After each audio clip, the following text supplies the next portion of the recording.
Today we're going to look at Mastery by Robert Greene Myths about Genius and what it really means to be great. You don't need inborn talent to become a master. Just follow the steps of masters before you. Most people think that the extraordinary accomplishments of great masters like Da Vinci and Mozart stemmed from natural talents and inherent genius. But it's not true. There is, in fact, no natural link between inborn talent and the mastery of a skill or field. As one study showed, while many young children display blazing talent, relatively few of them ever go on to remarkable achievement. On the other hand, those who show little sign of brilliance in school often later accomplish far more than their gifted peers. For example, consider Charles Darwin's younger cousin, Sir Francis Galton. Whereas Darwin was an ordinary boy who showed no sign of exceptional intellect, Galton had a higher IQ and was considered a prodigious genius. Yet today, it's Darwin who's regarded as the superior scientist and one of the century's brightest minds. Clearly, mastery does not depend on whether you're gifted or ordinary. So what steps do both a maverick genius and a regular person take to become masters? The answer is exactly those steps taken by every great master throughout history. Each discovered their field, engaged in some kind of apprenticeship, developed a creative and open mind, then went on to achieve mastery. Edison, Mozart, Einstein, Goethe, the most celebrated masters throughout history, all followed a similar path to success. Modern masters too take the same steps. For example, professional boxer Freddie Roach dreamed of becoming a boxer, apprenticed with the great trainer Eddie Futch, and created a unique fighting style. Roach is now considered one of the best boxing trainers of his generation. You don't need inherited gifts, early talent, or a high IQ to become a master. Just find your field or subject and follow the steps of great masters before you. Idea number 1.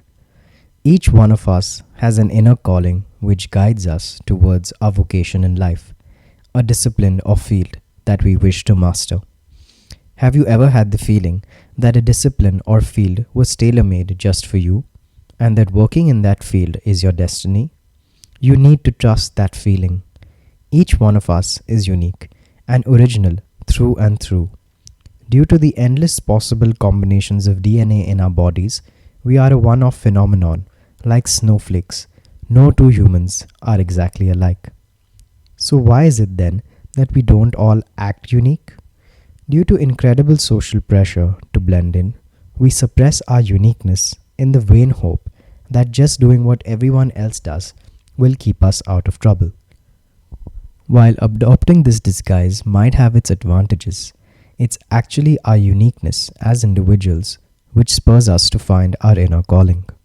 In fact, many of history's geniuses experienced a moment of clarity when everything clicked into place, and they suddenly knew what they wanted to do in their life. Many of them felt that during their entire lives, a force had guided them towards a certain field. For Leonardo da Vinci, this clicking moment was when he stole sheets of paper from his father's office so that he could indulge his deep fascination and sketch animals in the forest. And for others, such moments are even experienced in the form of an inner voice, as is the case with profoundly religious Christians who reported hearing the voice of God telling them to use their lives to pursue a specific task. Rather than using your energy to blend in with the crowd, recognize instead that you're unique and that you have a specific calling in life which can be found quite simply by listening to and following your inner voice. In the following minutes, you'll find out exactly how you can follow that inner voice. Idea number 2.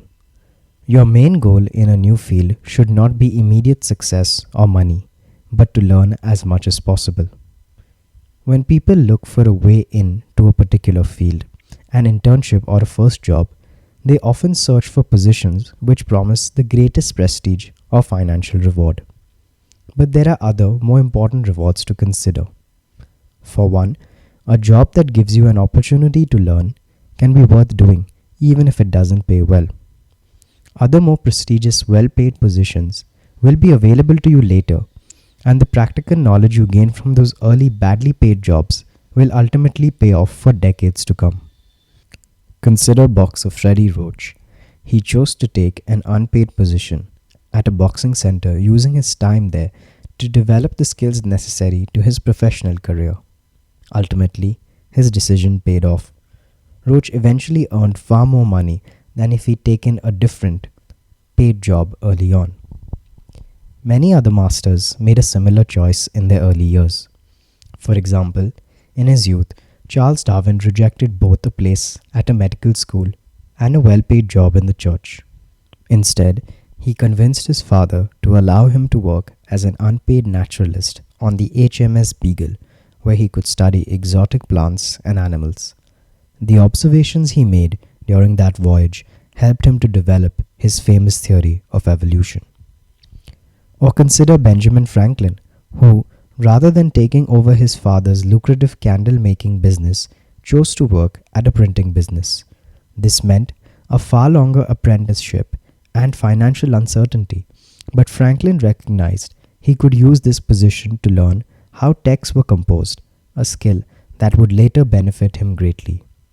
So when you're looking for an internship or that first job, don't fixate on prestige or money. Instead, sniff out those that offer you an opportunity to gain knowledge and develop your skills. Such jobs will lead you to reap greater financial rewards in the future. Idea number 3. The best way to learn a discipline or skill is to have a mentor who shows you the way. Learning new things is never easy. You can, however, at least make the process much easier for yourself. When we try to learn something new on our own, we tend to make preventable mistakes and spend much time seeking the correct way to do things. The result? Time and resources are squandered. What you need is a mentor, someone to guide you, helping you to use your time and resources more effectively. For instance, consider how complicated it can be to begin a new job and navigate its working environment. Without proper guidance, it'll take much longer for the newcomer to learn the ropes and find her way around. It's somewhat like being in a foreign city for the first time and trying to find the train station. You can, of course, do so by wandering through the unfamiliar streets until you happen to stumble upon it. Yet, you'll save time and effort by simply asking one of the locals. But you're not the only one who benefits from having a mentor. Usually, a mentor and apprentice develop a special relationship from which both can profit. This is because, firstly, the mentor sees the apprentice as a younger version of herself and is therefore interested and invested in their future. Secondly, because the apprentice admires the mentor, she pays much closer attention, absorbing their knowledge like a sponge. Yet, as an apprentice, your progress isn't necessarily limited by your mentor's own limitations. Many famous masters had mentors whom they eventually surpassed. Alexander the Great, for example, learned much about governing a state from the great philosopher Aristotle, and would later go on to modify and augment these lessons based on his own first-hand experiences. Like many other famous students and apprentices, you should seek out a mentor who will teach you their own ways. But don't forget, your ultimate goal should be to outmatch your mentor. In the next few moments, you'll find out how, following your apprenticeship, you can advance to find your own unique way forward. Idea number 4. Once you complete your apprenticeship, you must be bold enough to think innovatively and challenge the very rules you learned before. During your apprenticeship, you've learned the most important aspects and facets of your field, but you can't stay an apprentice forever. So what now? It's time to revive your innately fearless and open mind. As children, all of us were natural free thinkers and rule breakers. A child's mind is totally open. They believe that anything and everything is possible. Take nothing for granted and thus ask all kinds of questions. Why is the sky blue? Who's that in the mirror staring right back at me? Children also believe in all manner of supernatural creatures and fantastical tales and are able to imagine with zero effort that they're true. Such open mindedness, such absence of fear towards questioning anything we don't understand, this is a human being's natural state. For example, when as adults we visit a foreign country where we can't depend on old habits and experiences, we're prompted to be open minded again. Seeing the world with child's eyes is for adults one of the most enjoyable things about traveling. It's precisely this freedom and audacity to break rules and subvert expectations which you should embrace once you finish your apprenticeship and go it alone. This is what will enable you to grow in your field and achieve mastery in your own unique way. Indeed, many masters throughout history eventually began to think innovatively and create something uniquely their own. For example, Mozart became tired of performing the old tried and true piano repertoire, so began to compose his own music. He fused the styles he already knew, adding some of his own unusual elements. The result, his audience was impressed by his music's novelty and originality. So be brave and think in new ways, challenging the established rules of your time. If you don't, you might one day find yourself stuck in the same unsatisfying routines. Idea number 5. You can learn to problem solve in new and creative ways by broadening and training your mind. Who among us has not wished for the ability to solve problems in original and creative ways?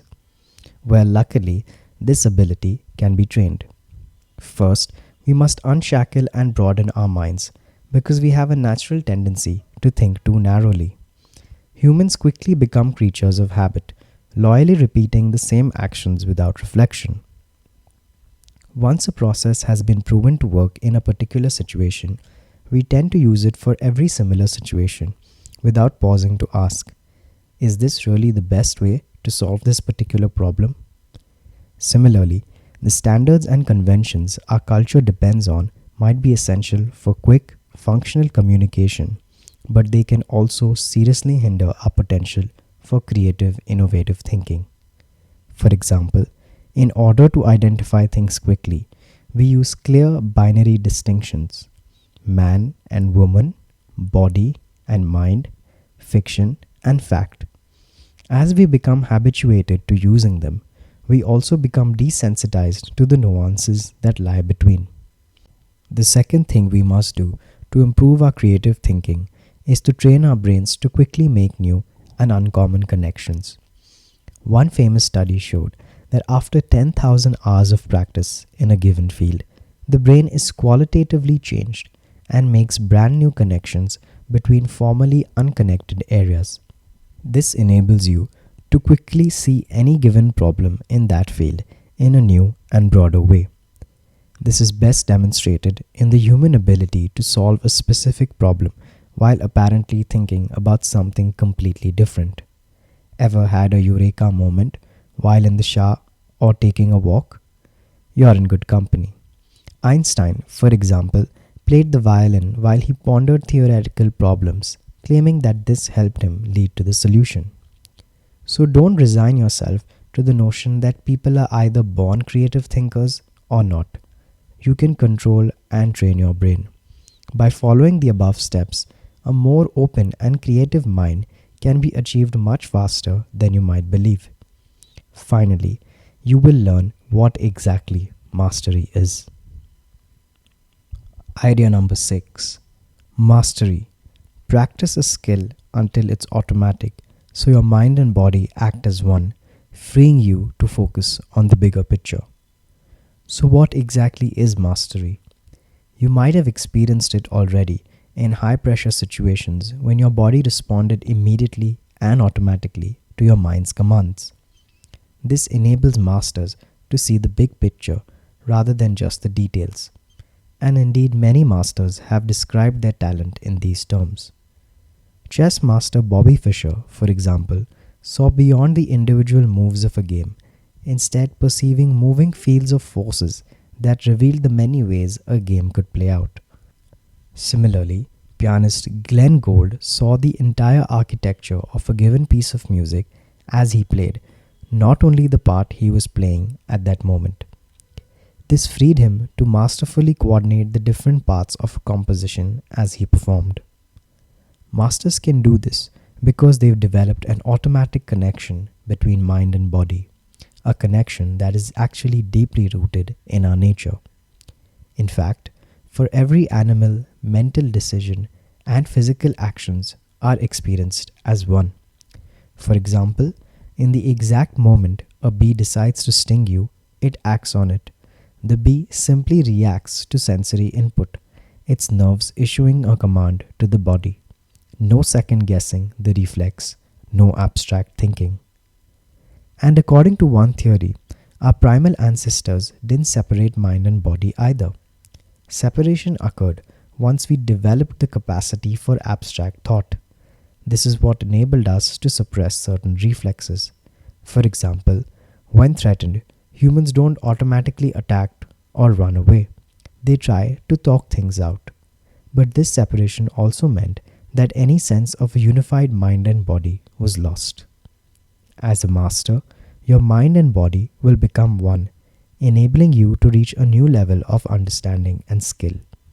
And even when you are in the thick of practicing your discipline, you'll also be able to see the bigger picture and to use this knowledge to accomplish great things in your field. Final summary.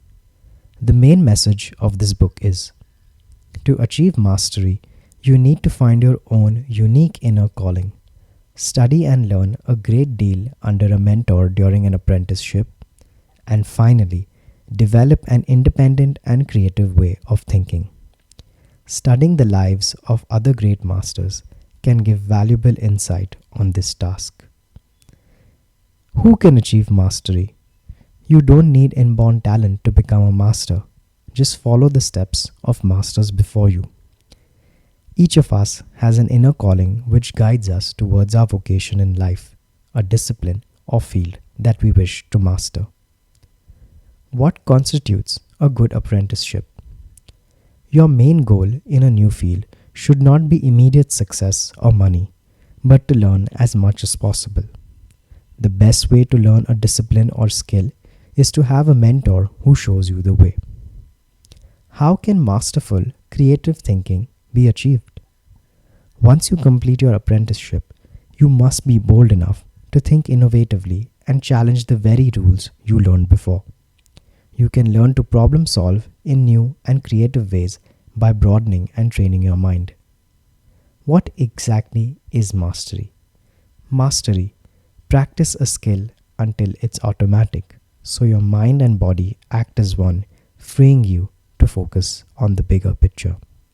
This is the end. Thank you.